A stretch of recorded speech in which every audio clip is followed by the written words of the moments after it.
are hearing from the Russians, who straight up just said, no compromise. That's where we're at this very moment. No compromise. But let's go ahead and actually break down what their own press release said. Russian officials said that the meeting had lasted 5 hours in order for them to really give both sides a chance to thoroughly discuss, quote, what they call a long-term settlement for the crisis in Ukraine. They described these conversations as useful, constructive, and informative. But here's the important part. Several versions of the Ukrainian peace plan were on the table.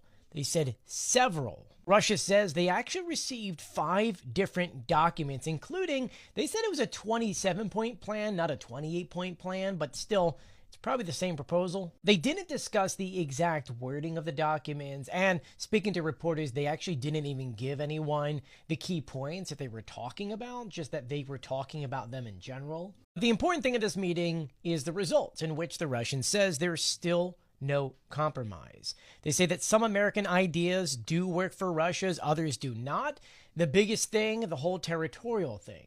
Russia, they still want to have land given to them first, and then they can discuss a ceasefire, something which is the exact opposite of what Europe and Ukraine wants. I also need to add that Putin had used this meeting to tell the United States that Europe, well, they're being really destructive when it comes to peace talks. He is clearly angry that Europe is now kind of getting ready to do preemptive strikes or just countering Russian strikes before they happen. But one noticeable moment we need to talk about, which is the fact that, yes, they brought up the future economic cooperation between the United States and Russia, essentially saying that there are a lot of back-channeling talks about this cooperation, which is something that we kind of knew for quite some time.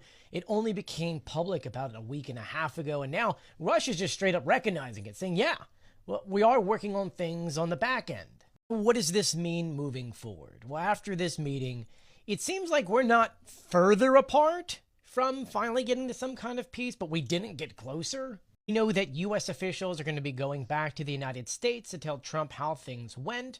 Russia is going to mull over some of the points that the U.S. made, and maybe sometime down the line there could be some kind of potential Trump-Putin meeting, but even they said that all of that meeting depends on the progress of peace. So yeah, really nothing happened during this meeting, and I need to add, it definitely was a spit in the face of the United States for Putin to show up 3 hours late. But clearly he's angry with Europe right now, and I guess kind of wanted to set the tone of the meeting before he got in.